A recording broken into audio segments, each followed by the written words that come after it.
naging aware po kami sa pangangailangan tungkol sa formation in social engagement for Catholics during the September 21 rally here in Metro Manila. We did not join, we did not send bus loads, we did not send a representation. But on September 21, while you were rallying in Metro Manila, we were rallying in our barangays. We did not come together in Dagupan. We did not come together at the Capitol. We came together in pockets of communities, groups of 20, 30, 40, 100, and we gathered together in our barangay chapels in order to celebrate our being makabayan and our being makadiyos. When we were evaluating it with the priests, we came to the conclusion that the rallies, big rallies, are good for support. It is a good encouragement. But in terms of more lasting effects, the small rallies in the chapels and the neighborhoods and the BECs had lasting effects that sustained us until November 30. When you were doing your rallies in Metro Manila, we were also doing our rallies in Pangasinan, but not a huge rally in the hundreds of thousands. It was rally in BECs, neighborhoods, barangays. It was rally under the mango tree, but it was a rally which is an expression of faith and expression of love for country. Bakit po namin naisip na ganito? Dito po sa Metro Manila, ang sikat na soft drinks yata ay Coke. Sa amin po sa Pangasinan, hindi ho masyadong ino-order ang Coke. Ang sikat po sa amin ay Pepsi at saka RC Cola. Huwag niyo sabihin dahil kami probinsyano. Sasabihin ko ganito, bakit mas sikat doon ang RC Cola at saka Pepsi? Kasi tinatyaga ng RC Cola at saka Pepsi ang maliliit na sari-sari store. Yung maliliit na sari-sari store, iniisa-isa, inaalagaan, at yung maliliit na sari-sari store, yun ang nagbebenta ng RC Cola at saka energy drinks. Kaya, mas sikat yung energy drink, mas sikat ang RC Cola, mas sikat ang Pepsi, kasi mayroong nag-aalaga sa mga sari-sari store para magbenta ng ganon. Hindi po kami marketing agency. Subalit mayroon tayong matututunan sa ganon. Na yung pagtuturo natin ng Catholic Social Teaching ay hindi maaaring palaging Araneta Coliseum. Yung pagtuturo natin ng Catholic Social Teaching, kailangan nating i-review at sa turo ng mga sari-sari store, sa turo ng neighborhood at barangay, maaaring doon tayo magsimula sa halip na malakihang halip. Yun ang pinagsimulan. Ang tawag po ay katipunan. At ano ang kaibahan nito sa ibang formation program na pinagdaanan na natin? Maganda po ang PPCRV. Maganda po ang Godly Vote. Maganda po ang NAMFREL. Kaya lang, meron po siyang focus na para sa amin sa Pangasinan ay hindi na namin pwedeng palampasin at pwedeng yakap. Ano po yun? Election. Kapag pinag-usapan natin ang Godly Vote, vote during election day. Pag pinag-usapan natin ang NAMFREL, National Movement for Free Elections. Parish Pastoral Council for Responsible Voting. There's nothing wrong with teaching people how to vote. But Katipunan sort of rethinks and revisits that approach because Katipunan is not a formation program for voters. Katipunan is a formation program for good citizenship because we believe that bad governance is a fruit of bad citizenship. So if you want good governance, don't just focus on the election day. Don't just focus on the candidates. Don't just focus on the whom to vote, how to vote. Rather, the question to ask is, who are you? what do you want to become? And how you will choose depends on who are you and how you want to become. Kaya po, this is Katipunan Formation Program on Good Citizenship. Hindi siya nakafocus sa election, hindi siya nakafocus sa 2028, hindi siya nakafocus sa mga kandidato. Ito po ay nakafocus sa 120 million Filipinos. Yon ang dapat nating tingnan. Kaya po, mayroong Katipunan Formation Program. Bakit po Katipunan ang aming pinili? Tatlo po ang dahilan. Una, ang root word ay tipon. Ang tipon ay pagsasama. Pati sa Pangasinan, tipon po ay pagsasama. Pero tipon ng ngayon at ng kasaysayan. Sapagkat maraming aral ang kasaysayan na nakakalimutan natin, kaya paulit-ulit ang pagkakamali ng kasaysayan. Tipon ng kahapon at saka kasalukuyan. Pangalawa po ay tipon ng pananampalataya at pakikisangkot.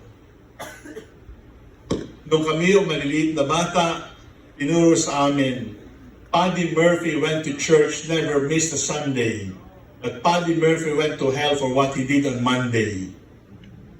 So, ang ibig sabihin, yung pananampalataya natin, kailangan nating dalhin sa labas ng simbahan upang makisangkot. So, unang tipon, tipon ng kahapon at ngayon. Tipon ng Catholic social teaching at ang Catholic moral life, moral living. Pangatlo, tipon ng tao na pare-pareho ang pananaw, pare-pareho ang ugat, at pare-pareho ang pangarap. It is pagtitipon ng mga taong iisa ang pangarap. Kaya po, Katipunan. Ang susunod na tanong ay, ano po ang component nito? Doon po sa mga teachers dito, narinig na natin yung social analysis or structural analysis approach, which is see, judge, and act. Hindi ho namin ginamit ang salitang see, judge, and act, pero kapag tinignan po ninyo, makikita po na ito rin po ay paradigm na gamit na. Ano yung paradigm? Una, ang tatanungin natin ay, ano ang katayuan natin ngayon? Ano ang katayuan natin ngayon? At makikita po niyo sa inyong manual, meron po tayong 5 Ks. 5K. Una ay corruption. Pag-uusapan po ninyo sa inyong mga participants, ano ang malaking problema ng ating panahon? Huwag ho ninyong ibibigay agad yung corruption. Kailangan mo nang makinig sila. Kailangan mo nang makinig sila sa isa't isa at kailangan yung facilitator makinig doon sa mga kalahok. At sana ho, dahil pare-pareho naman tayong Pilipino, nagbabasa tayo, at nandiyan tayo sa social media, may television, may radio, may newspaper, alam natin ang problema ng Pilipinas ay number 1, corruption. Pumutok sa flood control, pero alam natin na hindi lang flood control ang symptom ng corruption. Sapagkat ang symptom ng corruption, core, ano yung core? Heart, ruptio, rupture. Ibig sabihin, ang pinagsisimula ng corruption ay hindi gobyerno. Ang pinagsisimula ng corruption ay isang puso na sumabog. The rupture of the core, the corruption of the heart, individual hearts. Diba sinasabi din natin, let there be peace and let it begin with me. If you are promoting corruption, let there be corruption. And let it start with the rupture of your heart, with the division of your heart. Corruption. Ang pangalawang problema kay natin ay kahirapan. Hindi na natin kailangang paliwanag yon. Subalit, mayroong mga katuruan ng simbahan tungkol sa kahirapan na kailangan nating bigyan ng pansin. Ang kahirapan ay maaari magdala sa ating papuntang langit, kung sa pamamagitan nito ay tayo ay dukha na nakasalalay ang buhay sa Diyos. Pero pwede rin naman po na ang kahirapan ay pang-aabuso ng kapwa-tao sa kanyang kapwa-tao. Kapag ang kahirapan ay ganito, ang kahirapan ito ay kasalanan, hindi ito kalooban ng Diyos, at kailangan nating bigyan ng solusyon. Sapagkat sa huli, susukatin tayo, titimbangin tayo ng Panginoon, whatever you do to the least of your brothers and sisters, you do to me. Ang pangatlo po ay kriminalidad. Hindi rin mahirap intindihin na ang kriminalidad ay nandito sa atin at napakataas ng ating criminality. Pero ang pag-approach po sa criminality ay dapat na ayon sa human dignity, ayon sa plano ng Diyos, at higit sa lahat, ayon sa batas, ayon sa katarungan. Ang kriminalidad ay kontra sa plano ng Diyos. At hindi tayo maaaring mabuhay ng mabuting politika na kinukonsiti natin ang paglabag sa batas. Kaya lang po, katulad ng nakikita natin sa social media na investigation ng International Criminal Court, alam natin na noong nakaraang panahon ay sinikapan nating pag-solusyonan ang kriminalidad sa pamamagitan ng pagpatay, sa pamamagitan ng pagyurak sa karangalan ng tao. Pupuntahan na naman natin mamaya. Pang-apat ay kasinungalingan. Kasinungalingan, ibig sabihin ay lies. Ibig sabihin half-truths. Ibig sabihin contrary to the truth. Ang paglaban sa kasinungalingan ay paninindigan para sa Diyos, sapagkat ang kalaban ng Diyos ay Prince of Lies. Ang panglima ay kataksilan. Hindi ko alam kung nararamdaman ninyo dito sa NCR, pero kami po sa Pangasinan, ramdam na ramdam namin yon. Kasi pag nagbukas po kayo ng radyo, lalo na sa barangay, transistorized radio ng mga debaterya, nakakakuha na ho kami ng Chinese programs sa radyo. Siyempre, hindi namin maintindihan. Pero Chinese yung music, Chinese yung commentary, sapagkat ang lapit-lapit na ang China sa Pangasinan.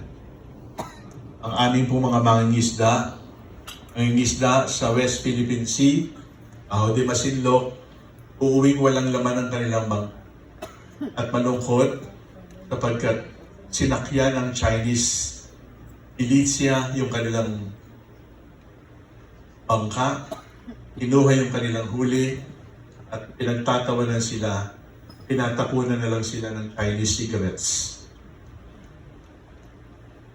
Aksilan.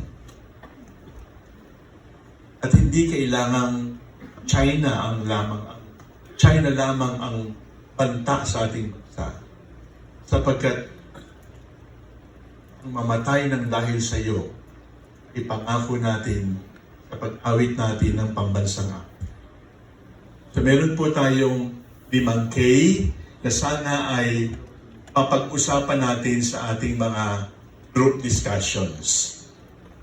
Pag nakita po natin yung 5Ks, meron po tayong 5 standards of judgment.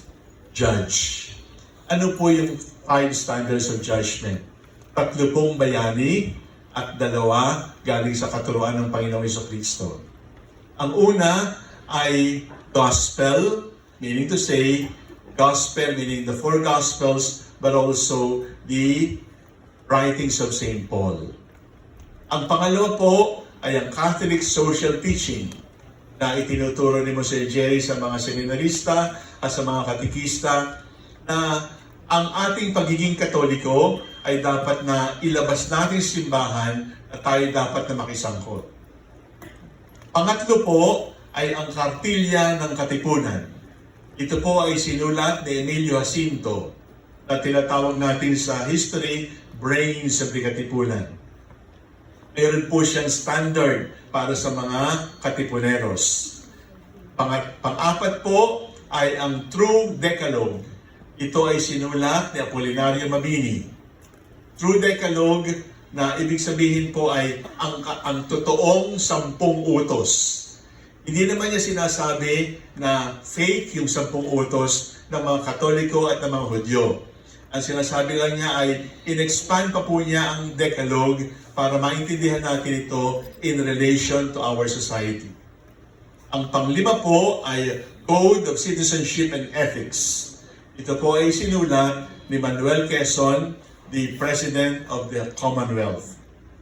Tanong sa akin, paano niya napili itong tatlo? Ang sagot, nag-aral naman po kami at nag-research, nagsaliksik. Ito pong tatlong bayani lang ito ang nagsulat ng batayan para sa isang mabuting mamamayan. Hindi po nagsulat si Jose Rizal. Sinulat niya ang Noli at saka Fili, pero hindi katulad ng Code ni Quezon, hindi katulad ng Decalogue ni Mabini, hindi katulad ng Cartilla ni Emilio Jacinto. Meron pa pong mga ibang bayani, subalit hindi sila nagsulat. At itong tatlong sulat na ito ang ating pamantayan. Gagawin po ng facilitator ay pagkatapos nating makita ang 5 Ks, ay ibabato po natin sila, i-mirror po natin, isasalamin natin sa Catholic Social Teaching, sa Beatitudes, sa Cartilla, sa Code of Citizenship, at sa True Decalogue. Kapag nangyari na po yun, makikita natin discrepancy.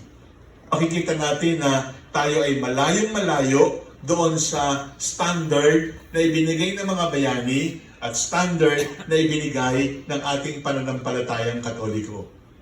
At pupunta na po tayo sa pangatlong bahagi, which is to act.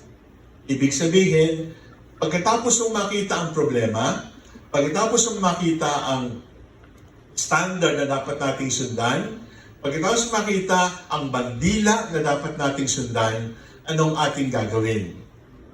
Ang unang-unang gagawin ay panalangin.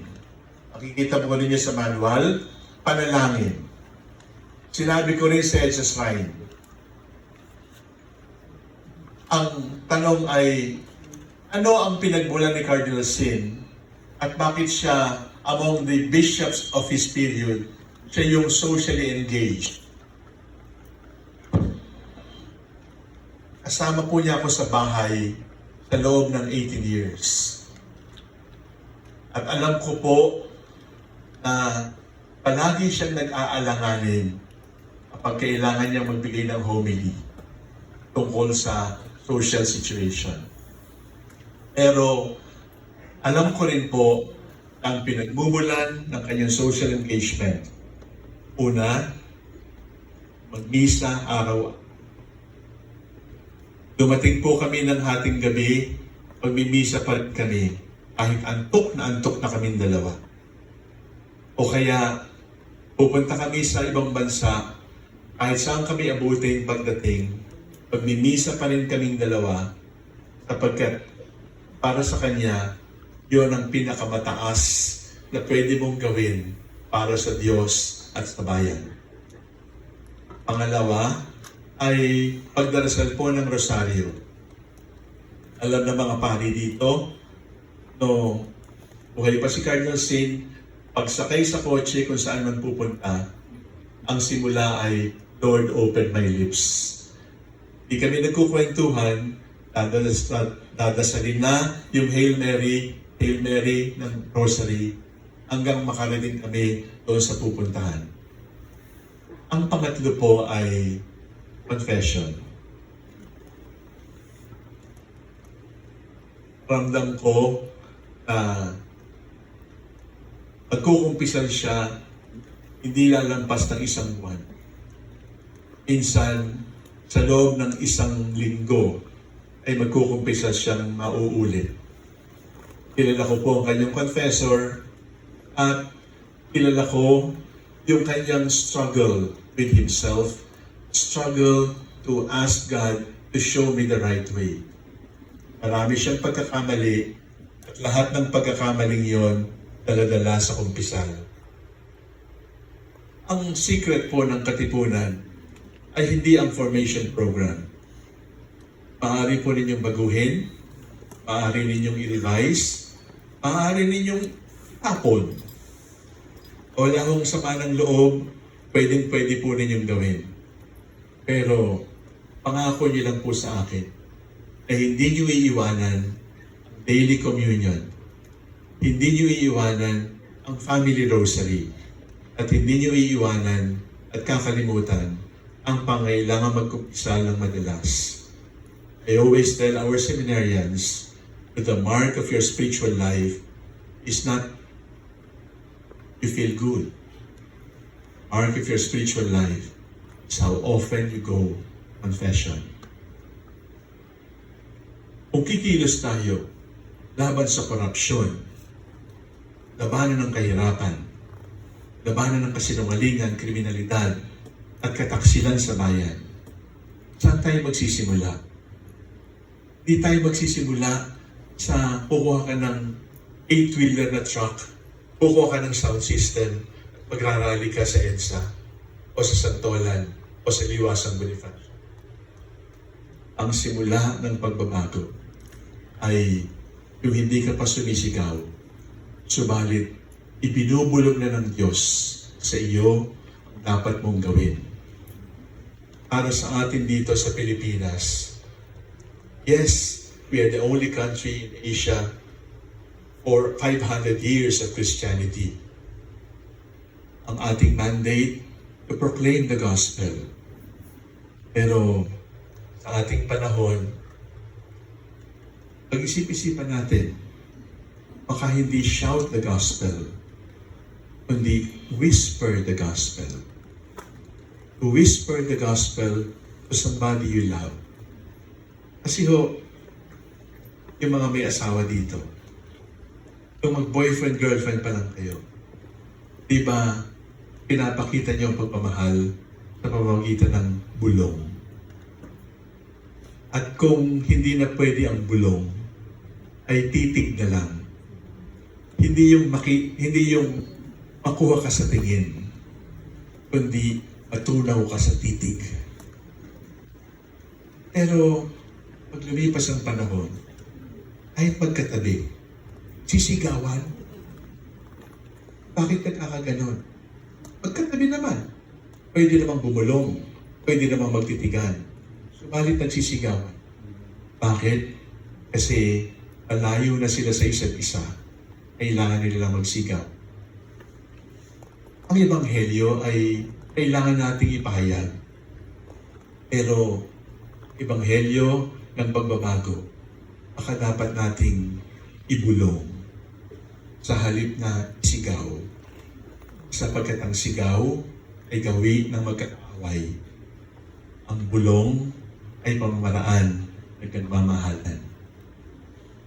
Kung ang sagot natin sa tunay na pagbabago ay panalangin, ang sagot natin ay madalas na pagkukumpit, araw-araw na pagkukumunyon, araw-araw na pagrorosaryo, doon magsisimula ang pagbabago ng katipunan na pangarap natin sa buong Pilipinas. Nagdadigress ako ng konti. Sa Pangasinan po, ay mayroon kaming drug rehab farm. Ang pangalan po ng community ay Cenaculo. Nagsimula po sila sa Europe, nagpunta sa Africa, nagpunta sa Latin America, at ang huli sa Asia, dito sa Pilipinas, at doon po sa amin sa Pangasinan. Nung nagkaroon po ng Ebola crisis sa Africa, ang kanilang inaalagaan ay mga HIV mothers and babies. Sinabihan sila ng gobyerno, evacuate. Sinabihan sila ng embassy, evacuate. Move to the embassy, we will fly you to Italy. We will fly you to Spain. We will fly you to France. Nagdasal sila. Sabi nila, kung iiwanan natin itong mga bata, sigurado mamamatay sila. Hindi kami aalis. Kung mamamatay sila sa Ebola, mamatay kami kasama nila. Inabandon sila ng gobyerno dahil ayaw nilang pumunta sa border.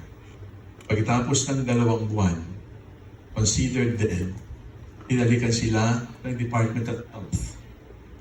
Anong nakita nila doon sa community ng Tsianakulo? Buhay lahat ng babies. Buhay lahat ng mothers. Buhay lahat ng brothers ng Tsianakulo. At ang tanong ng gobyerno, how did you do it? Ang sagot nila, we exposed the Blessed Sacrament for 24 hours. We prayed the Holy Rosary continuously. 24 hours for 2 months. None of us got sick. None of us died. And all of us are healthy. Hanggang ngayon, gusto kong sabihin sa inyo na tayo mga Katolikong Pilipino, binigyan tayo ng pangyarihan ng Diyos na baguhin ang ating bansa. Subalit sa ating pananaw, pagbabago ay sa pamamagitan ng pagsigaw ng ating paninindigan. Ang pagbabago ay magaganap sa pamamagitan ng ingay at maramihang rally. Meron siyang sariling halaga at ang people power ay ganoon. Subalit sa ating panahon, bigyan natin ng pansin na ang rosaryo ang dahilan kung bakit Kristiyano ang Europe. Na ang rosaryo ang dahilan kung bakit hindi nakapasok ang mga Protestanteng British sa Manila Bay. Huwag natin kakalimutan na ang rosaryo at ang ostia ang ating pwedeng panghawakan. Until now, we have not really given the Eucharist the chance to change us. And until now, we do not really believe that the Rosary can change society. You better believe it now. Because people have seen it. And people are grateful for the heritage that the Catholic Church has given to mankind. And we are Filipino Catholics. We have the Rosary, we have the Mass, we have the Confession, we have the tools for social change. And when these tools for social change are used to the maximum, the grace of God will also flow to the maximum level for our country. Pero pagkatapos ng tunay na panalangin, ang susunod pong P ay pagtutol. Ibig